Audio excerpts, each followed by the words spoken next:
დღეს რო ვთხოვოთ ბატონ ჯო ბაიდენს, რომ ამათ იგივე თხოვნა გამოუგზავნოს, თუ იცნობს, რა თქმა უნდა.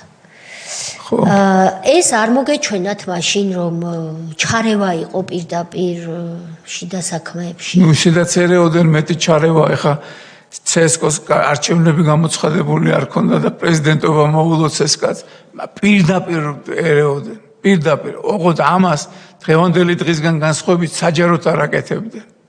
რო ხდებოდნენ მაშინ. რო ხდებოდნენ პირდაპირ გეუნებოდა.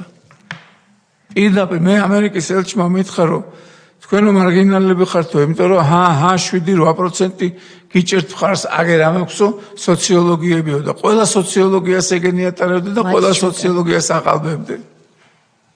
ყველას მათ ჰქონდათ ჯერ კიდე შევარდნაძის დროიდან არჩევნების მართვის მე ერთ რაღაცას მოვყვები და მე ბევრი რამე არ ვიცი, მაგრამ ბევრი რომ არჩევნების მართვის, სათავისოდ არჩევნების მართვის და არჩევნებზე გამარჯვების დაფიქსირების რამოდენიმე ვარიანტი. მათ შორის ჩაყრის ურნებზე. მე როდესაც სააგაშვილის შტაბის უფროსი ვიყავი, ძალიან ბევრი შტაბის უფროსისგან გამიგია, რომ იქ ბევრი ბიულეტენი ჩაიყარა. ბევრი მაჟორიტარის სასარგებლოდ.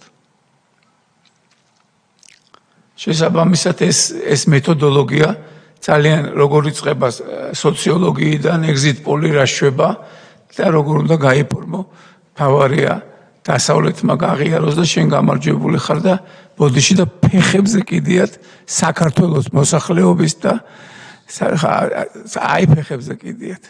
მე წადი და იჩივლე და რაც გინდა ისქენი და მე შევალ კაბინეტში.